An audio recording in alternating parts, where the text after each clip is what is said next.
kita nggak cuma asal ngomong nih. Kalian lihat alas hukumnya apa. Saya nggak tahu kalau kalian dari wawancara wali kota dikasih lihat nggak alas hukumnya apa. Nah dicatat ya. Kita bicara hukum jadi harus ada alas hukum yang kuat. Jadi kalau kalian bicara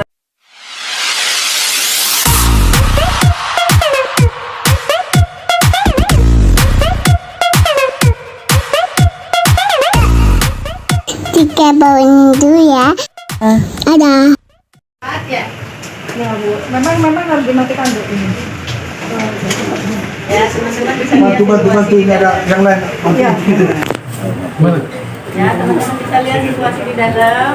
Lampu kami sudah dimatikan. Lampu kami sudah dimatikan. Air juga sudah dimatikan ya Bu ya. Secara paksa. Jadi ini sebelum press release ya, press release sudah diketik. Tim kuasa kami sedang menyiapkan.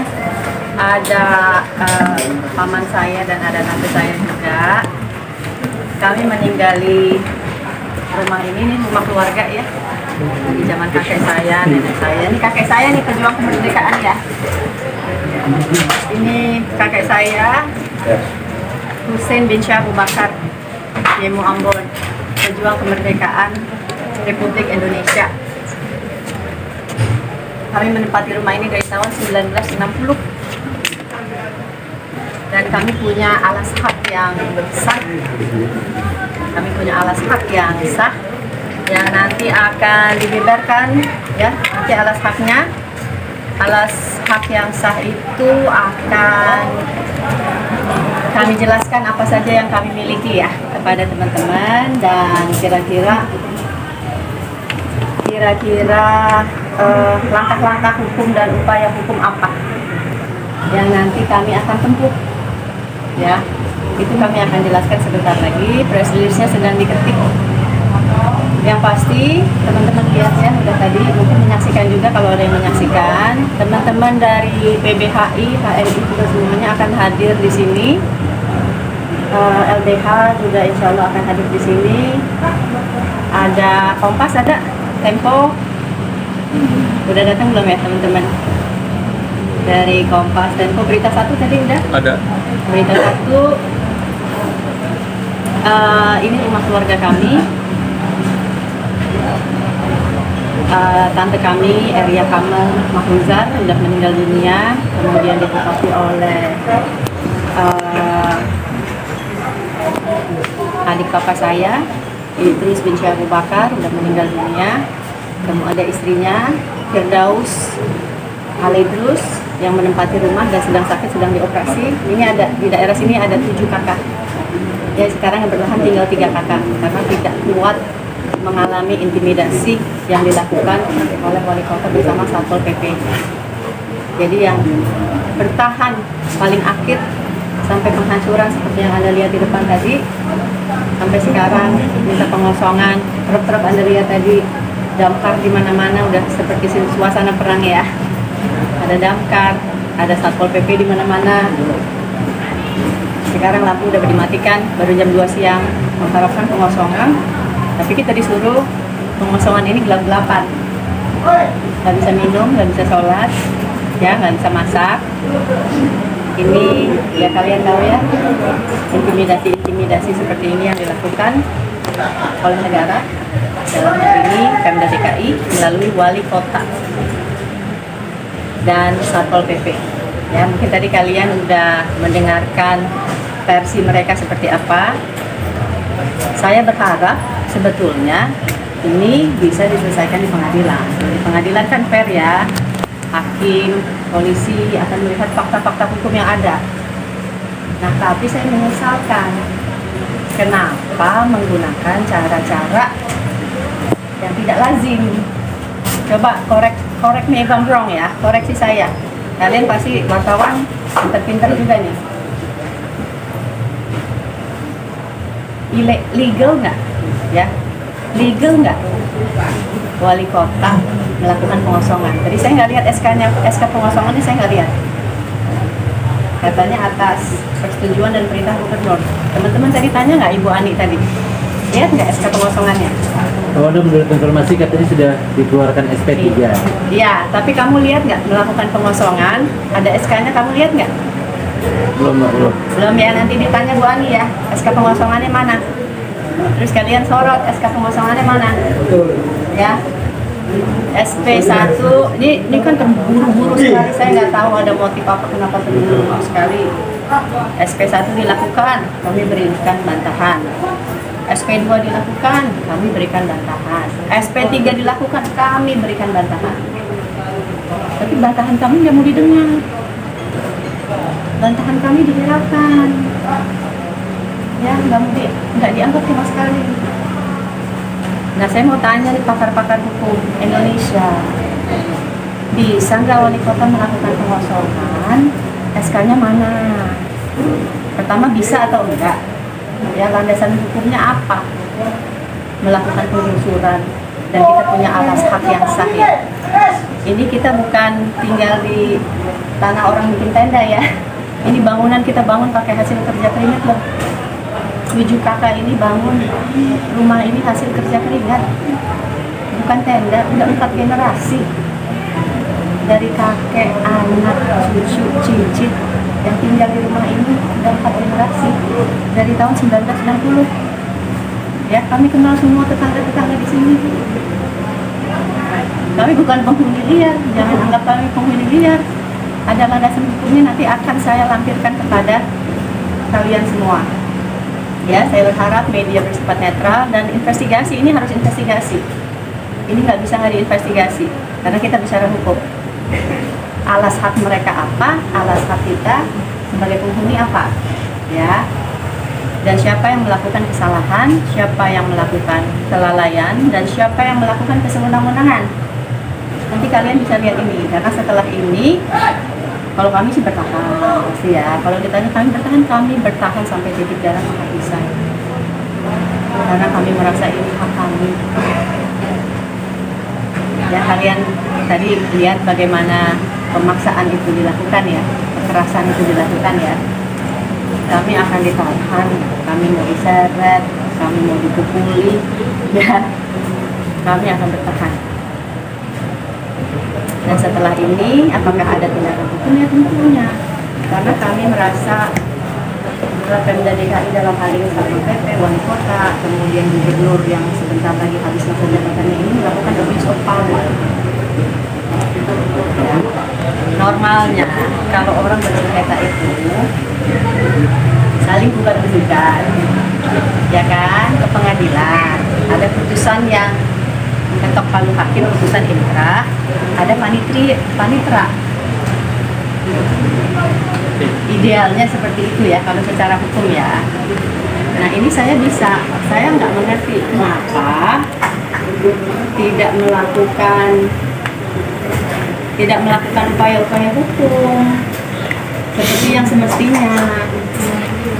Kenapa HGB atas nama seseorang kuat yang Anda tahu siapa ya, Anda pasti kenal, kok yang eksekusi wali kota dan Satpol PP? Bingung juga saya.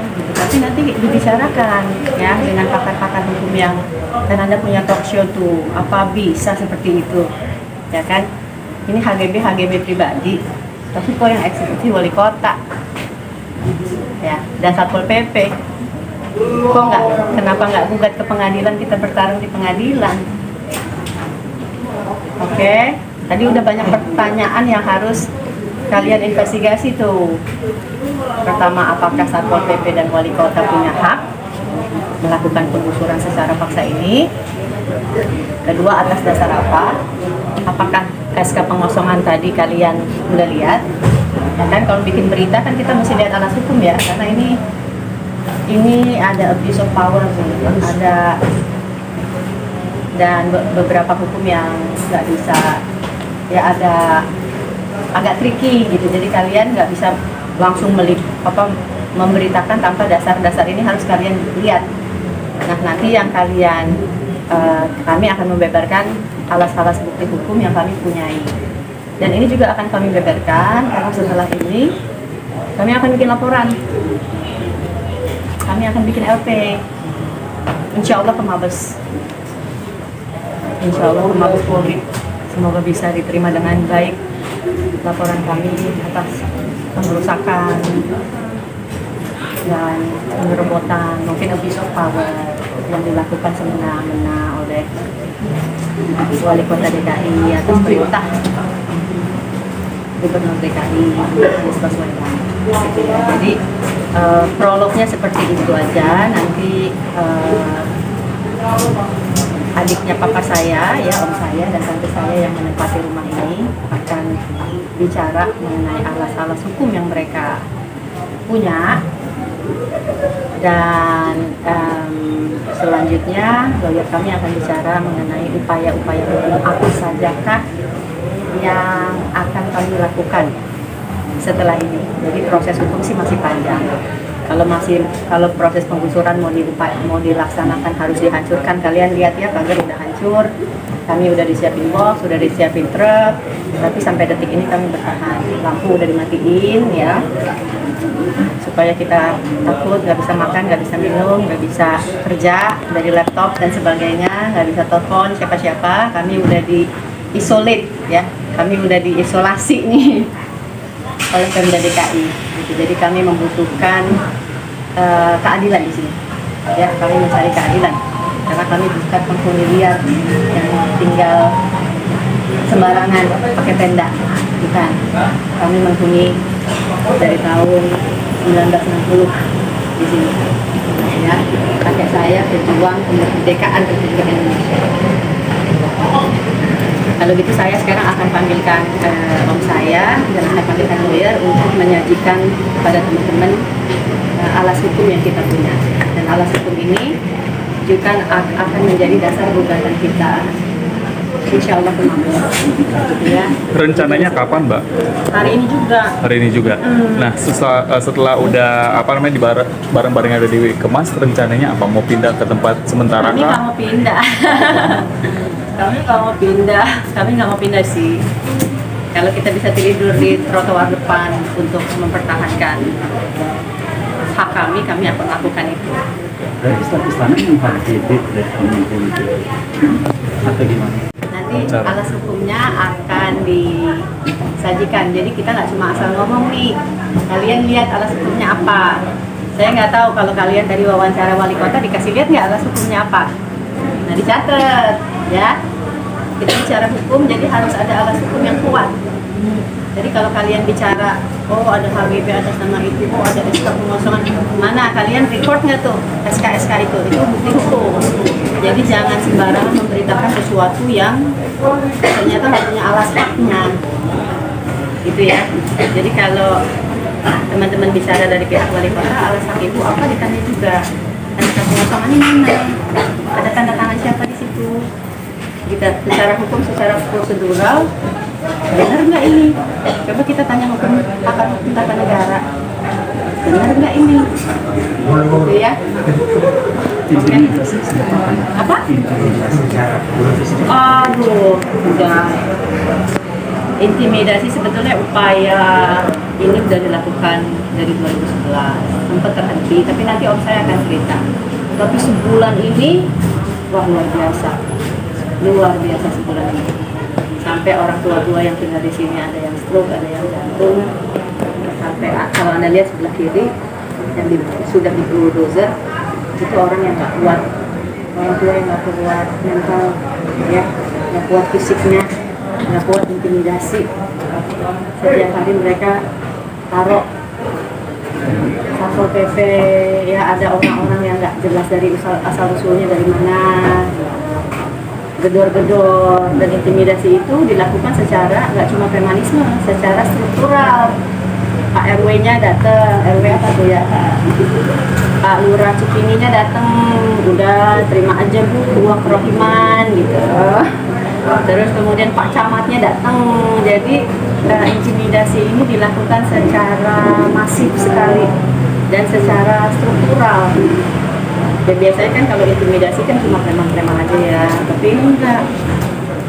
Pemda DKI ini aktif banget terlibat untuk melakukan pengusiran dan pengosongan ini. Tapi kita balik lagi ya, kita bicara alas hak ya. Oke, jadi saya panggil kuasa hukum saya dan saya akan panggil om saya yang memang menghuni rumah ini. Oke, sebentar ya.